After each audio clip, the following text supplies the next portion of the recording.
नमस्कार, मी मंजिरी निवास चौगले. संचार टाइम्स न्यूजमध्ये आपले स्वागत आहे.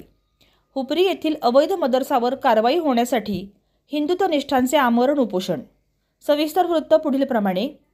हातकणंगले तालुक्यातील हुपरी येथे सुन्नत जमियतने उभारलेल्या अवैध मदरसावर कारवाई व्हावी या मागणीसाठी हिंदुत्वनिष्ठ नितीन काकडे यांच्यासह शिवसेनेचे राजेंद्र पाटील, बजरंग दलाचे प्रशांत साळोखे व प्रतापराव भोसले यांनी नगर परिषद हुपरी यासमोर 23 सप्टेंबरपासून आमरण उपोषणास प्रारंभ केला आहे.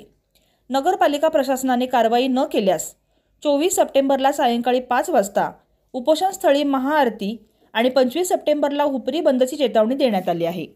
याचे निवेदन हुपरी नगर परिषदेत हुपरी येथील ग्रामदैवत श्री अंबामातेच्या चरणी श्रीफळ अर्पण करून आंदोलनास यश देण्यासाठी हिंदुत्वनिष्ठांच्या उपस्थितीत प्रार्थना करण्यात आली.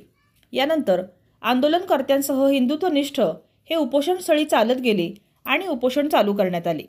या प्रसंगी गोकुळ दूध संघाचे संचालक आणि शिवसेनेचे मुरलीधर जाधव, बजरंग दलाचे शहर संयोजक सागर मेथे, हिंदू एकता आंदोलनाचे जिल्हाध्यक्ष दीपक देसाई, दुर्गवेद प्रतिष्ठानचे संस्थापक प्रवीण पाटील, हिंदू जनजागृती समितीचे किरण दुसे, हिंदू राष्ट्र समन्वय समितीचे आनंदराव पवळ, किरण कुलकर्णी, उद्योगपती शिवाजीराव शेटके, शिवप्रतिष्ठान हिंदुस्थानचे तालुका कार्यवाह अजित सुतार, वीर शिवाकाशीत प्रतिष्ठानचे निळकंठ माने, उद्योगपती राजेश भोजे, उद्धव बाळासाहेब गटाचे विनायक विभूते आणि अमोल देशपांडे, साप्ताहिक कला दर्पणचे संजय पाटील यांसह विविध संघटना, पक्ष यांनी आंदोलनास पाठिंबा दिला आहे.